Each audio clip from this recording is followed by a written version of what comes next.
Hi, everybody. Welcome to Rebel Parenting. I'm Ryan Dobson, your host, and I'm Laura Dobson, your co-host. it's been a while. Yeah. You've not been here in a while. It's been a while. Atomic Mom took a break. That's right. Hug Dealer is back, and so good to have you here, Laura. Thank you for being here. We've been talking so much about our new book, Rebel Parenting. It's coming out hopefully next year. That's the plan. It looks like it. So from now on, we're going to start doing 2 shows a week. On Tuesdays, we will do Rebel Parenting, and on Thursdays, we have current events coming up. That'll just be me. And it's current events that affects the family. Yeah. Anything else you can study on your own. But whatever the government is doing that's going to impact the family, we want you to know about it. And so Thursdays, that's what that's going to be. And so today on Rebel Parenting, we're going to talk about our book and another book, which is one of our favorites. You can't see it on here because the lighting's weird. But it's Paul Tripp's book, Parenting. 14 gospel principles that can radically change your family. This is my favorite modern-day parenting book. Absolutely. It is one of my favorite, too. It has changed me more than maybe any other book I've read in the last 4 or 5 years. And so we're going to talk about that. But first, thank you to our sponsors. Summit Ministries. Summit changed my life as a teenager. My son is going in a few weeks. I can't wait. I'm super excited. Go to summit.org. Use the code REBEL22. Get you $100 off your summer program. Thank you to Covenant Eyes for getting rid of porn in families all over the world. CovenantEyes.com. Code word REBEL for a free month. And please think about becoming a monthly donor. When you support us on a monthly basis, it lets us know what we can do for the rest of the year. It kind of gives us a baseline for what we're doing. Thank you to all of our monthly supporters and all the new monthly supporters. Thank you. Thank you. So one of the things in Rebel Parenting we've been talking about a ton, something I found on Easter Sunday, which was just recently. I'm going to pull up my Bible app here. This is Galatians 5:22 and 23. Which you've heard the beginning of this verse many, many, many, many times, but the last part of the verse I had not heard before, and this is why it's revolutionary. But the fruit of the Spirit is love, joy, peace, patience, kindness, goodness, faithfulness, gentleness, and self-control. We've all heard that. We've all heard those things. Drawn the pictures about it. Have our children draw the pictures of the fruit of the Spirit. I'm old. Right. My mom did flannel graph. I don't know. That's awesome. Yeah. We need that. So we had a giant blue chair that my dad sat in our living room, and my mom would turn it around, and there'd be a big, giant blue square, and she would put flannel graph. No one knows what flannel graph is. I have some upstairs from her. Flannel figurines and characters, and then they stick on their own to cloth. And she would tell the story, and she had the fruit of the Spirit, and they had all the different fruits with the different names on it. That was flannel graph. And she did that with our neighborhood friends and with my sister and I. But the part that didn't get taught, and I've not heard it in church, honestly, and this is no disparagement to my parents or anybody else. Learning the fruit of the Spirit is fantastic. But the important part is, in verse 22, against such things there is no law. You got to let that one marinate for a while. Against such things there is no law, meaning there's never a situation in life. There's never a situation, a circumstance, a conversation. There is never an instance where it would be wrong to show love, joy, peace, patience, kindness, goodness, faithfulness, gentleness, and self-control. So when you're angry with your kids, when they're doing something wrong, when they're talking back to you and you want to give it to them and you want to put them in their place or whatever it is, and your feelings are hurt because our feelings get hurt as parents, Well, yeah. it's never wrong. There is never a law against showing your children or your spouse love, joy, peace, patience, kindness, goodness, faithfulness, gentleness, and self-control. So when you're in your marriage and in your daily life and when you're with your kids and when you're making dinner or you're getting ready for school or you're doing lunches or you're asking them to do Driving chores all over. or you're doing homeschool or you're doing homework and you feel the emotions coming up to be ugly, and we all do, my goodness, I am a massive failure in this area. But just understand it's never wrong to show love, joy, peace, patience, kindness, goodness, faithfulness, gentleness, and self-control. Place that one on your heart. And when you're with your spouse and when you're with your kids or anyone, try to show the fruit of the Spirit. That will change your life. It will change your family's lives. Talk about how that's changed in our household. I think with kindness, Mm-hmm. just really respecting our children and using kindness in their gifts. And kind of what we're going to talk about, what he says is that we get to be treasure hunters as parents. And so I think what I've noticed in the last 2 years, I've really been clear about when they've done a good deed or been kind or been gentle or any of the fruit of the Spirit. I've been specific with the action attached to the fruit. To thank them for being that way. Yeah. So it's not just like, oh, you're a good son. Right. Because that's great. They need to hear that too. But Lincoln, you were so kind when you were patient with your sister, when you were teaching her how to write that word. That was kindness. And I really respect that in you. And I see that growing in you. Yeah. Or, whatever you're seeing. Hey, we're Lucy, treasure hunters. You showed a bunch of self-control when you said, excuse me, when Mommy and I were talking, and you waited your turn to speak. That's so polite. It's so easy to listen to you and to find out what you want to know when you're being polite. That interaction with your kids. Now, here's the great thing. This is so awesome. I was listening to the Andrew Huberman interview the other day. He has a Huberman Lab podcast. It's a fantastic one. I highly recommend it. He is a neuroscientist.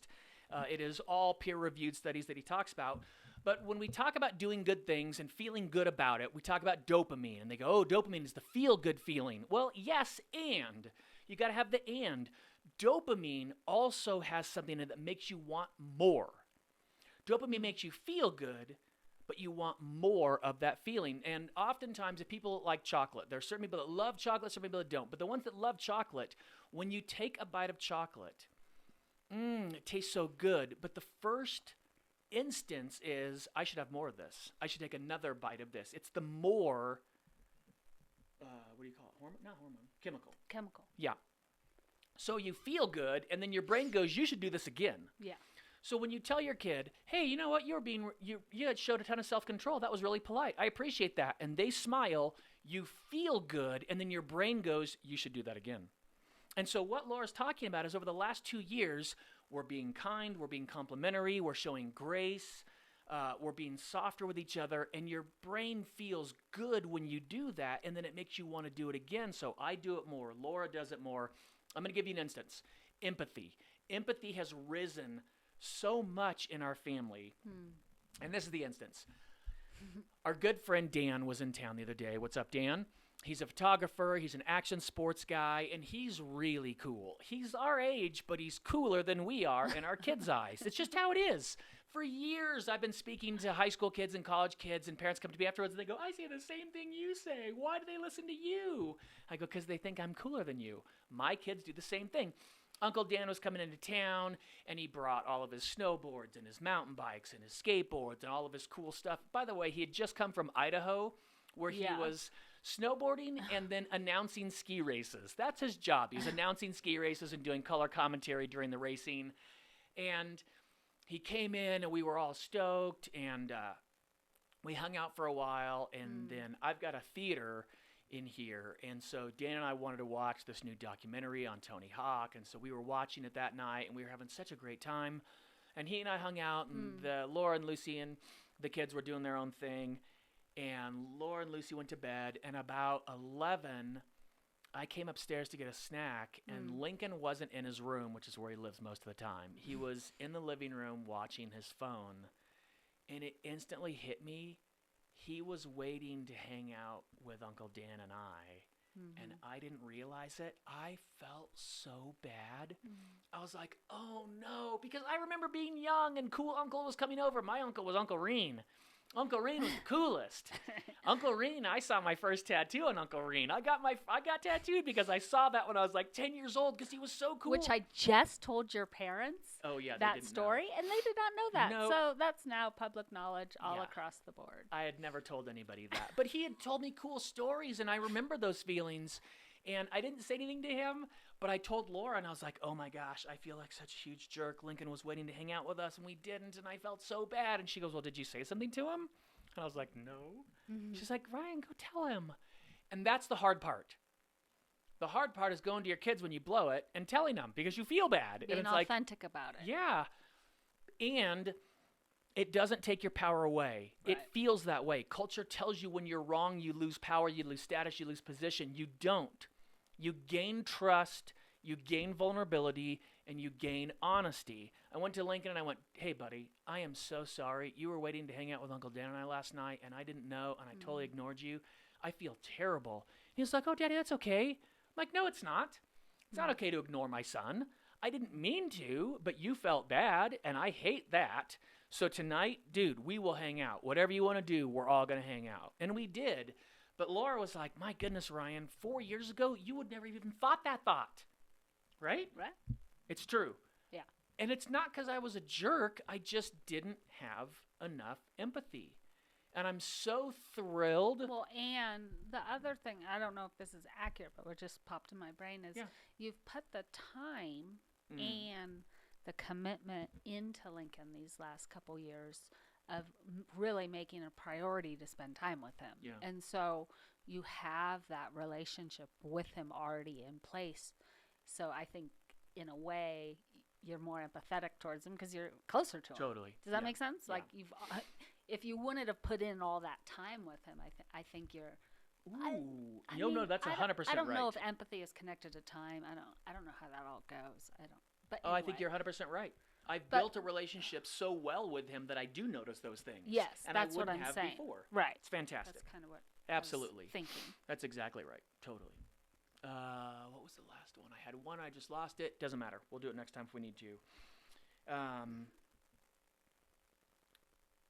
going to do this one at the end. Okay. So we just did that. Let's dive into Paul Tripp's book, Parenting. Okay, so that was Rebel Parenting. That's going to be in our new book. There'll be a whole thing on the fruit of the Spirit, how we accomplish that. Just want you to know that we're working on it.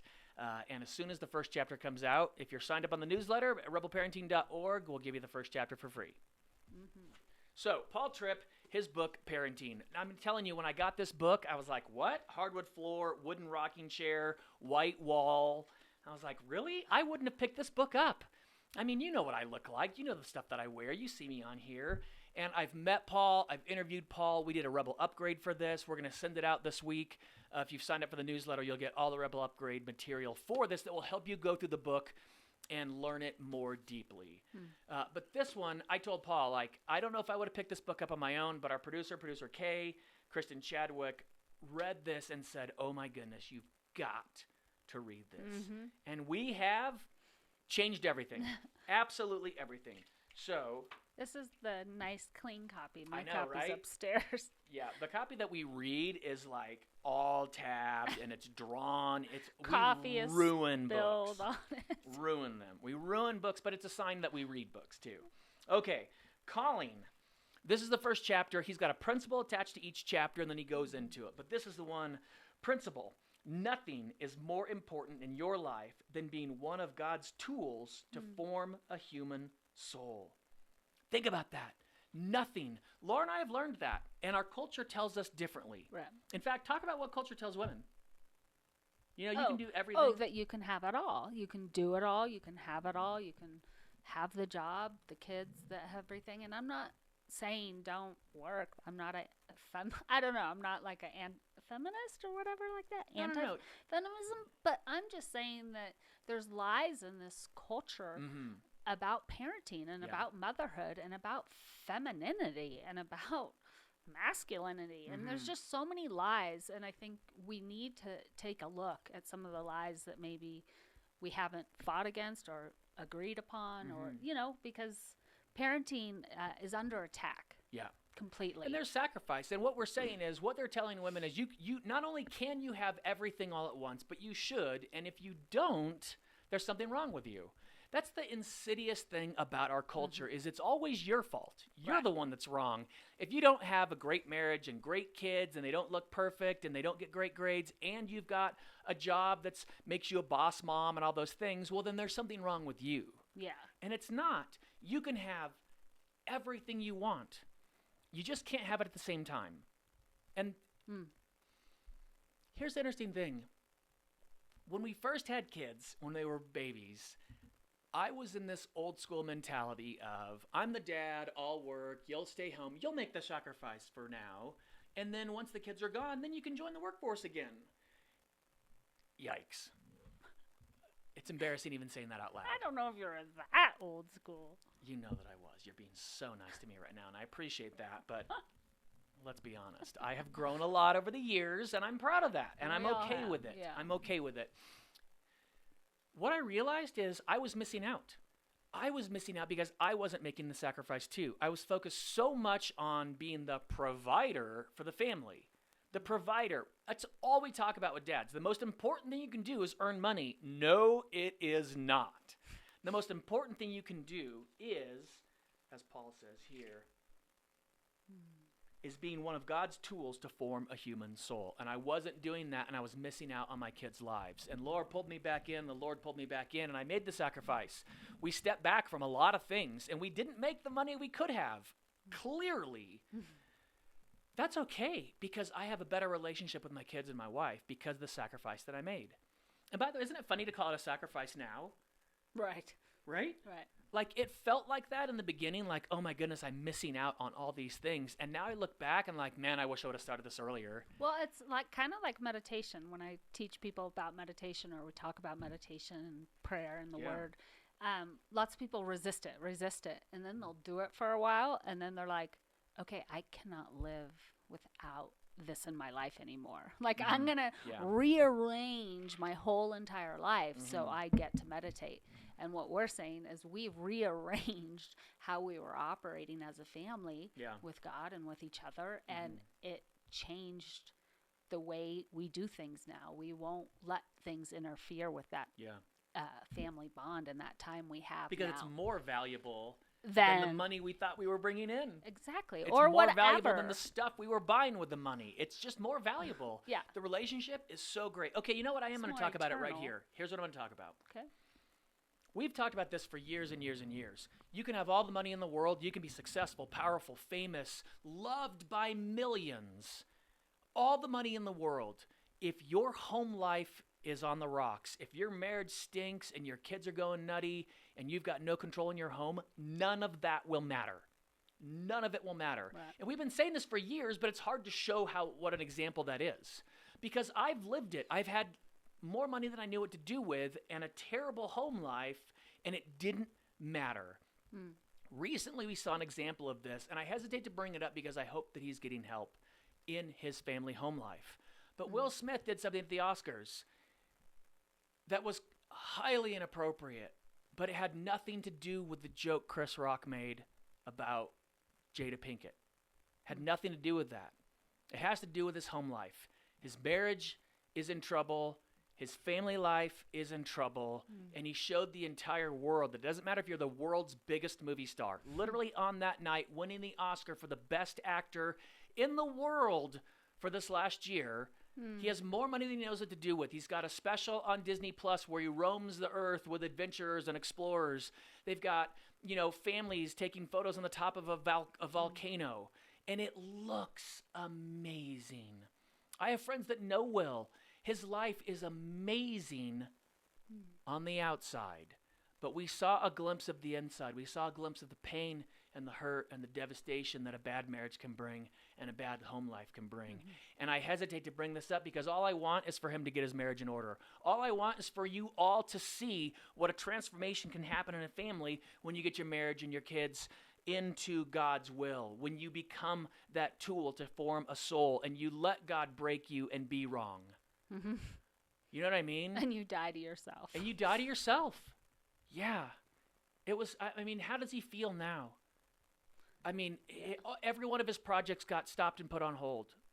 Because, why? Because in a moment, he felt emasculated, and he felt little, and he felt embarrassed, and he felt he needed to show everybody that I'm not this thing that I think I am.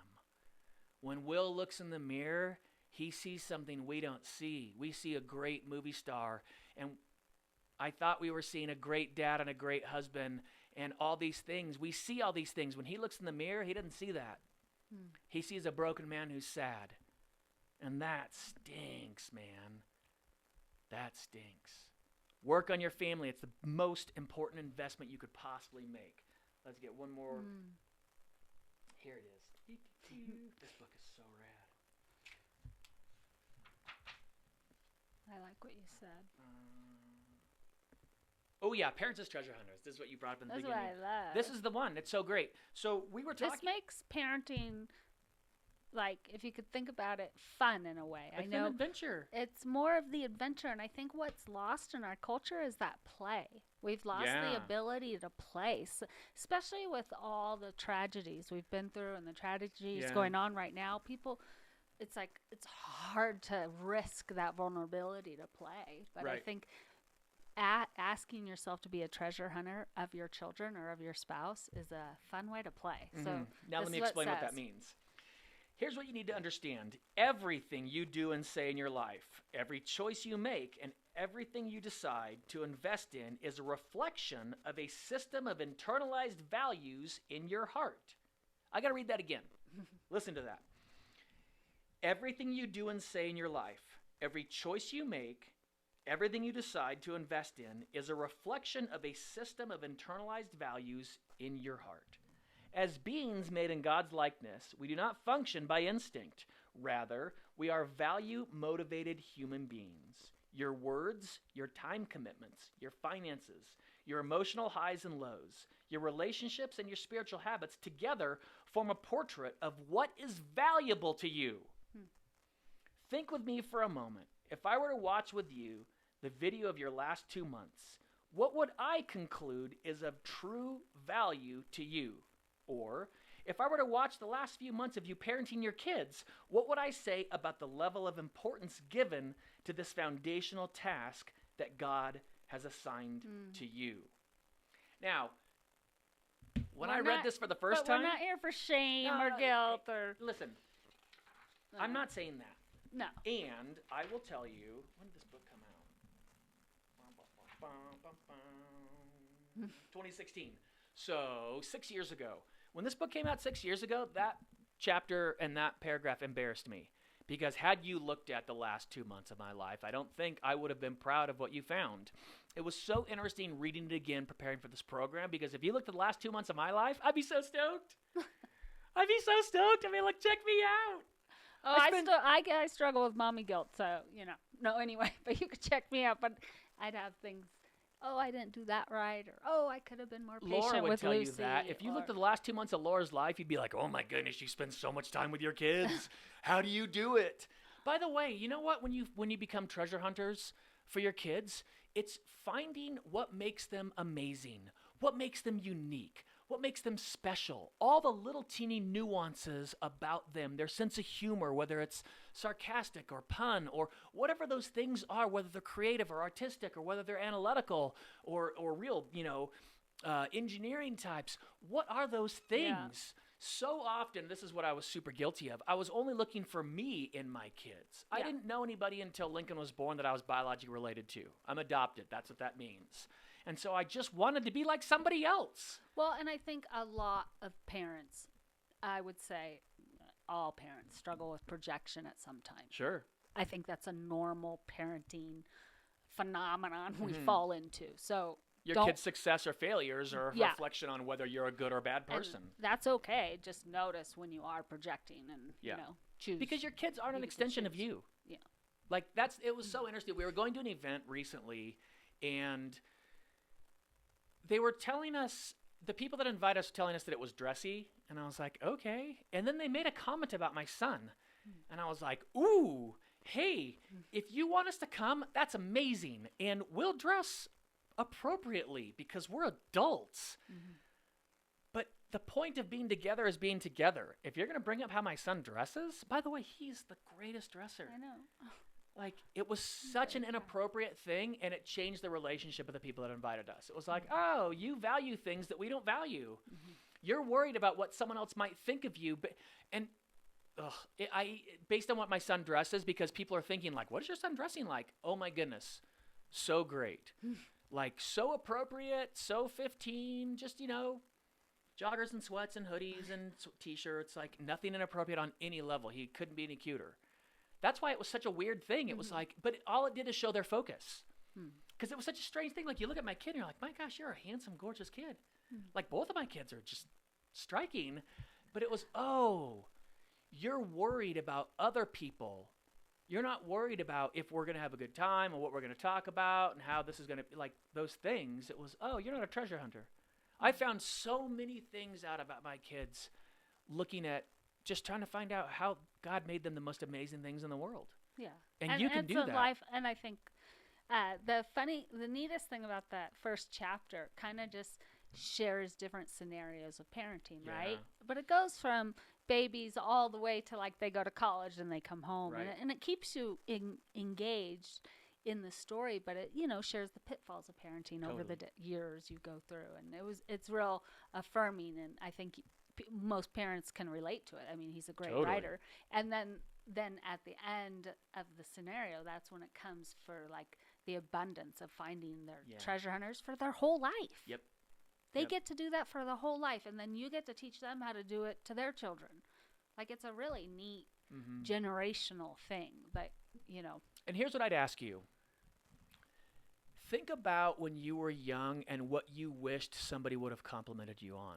And maybe it's anything. Maybe you're like, my goodness, I wish my parents would have told me I was good at anything.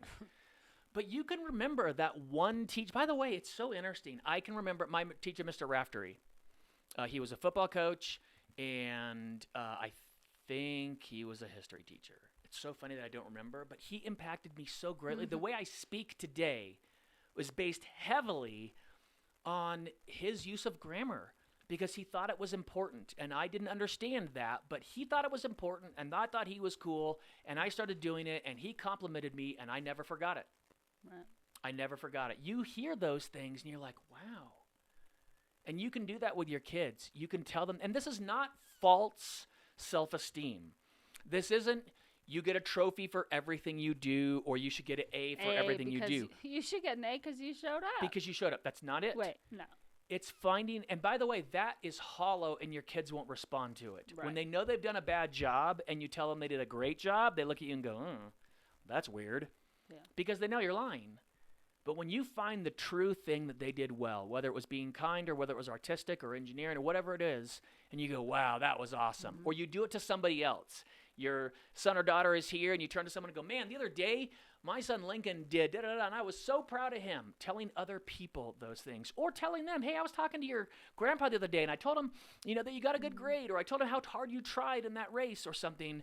Tell them you tell other people how great they are. That will build their confidence. It will let them make more mistakes and try new things. It'll let them be better, more well-rounded people. Love it. Cool? Yeah. Thanks for coming back. It's better with you. Thank you. Yeah. Thanks to all of our sponsors and supporters. Please consider becoming a monthly donor. It helps us out immensely. We appreciate it greatly.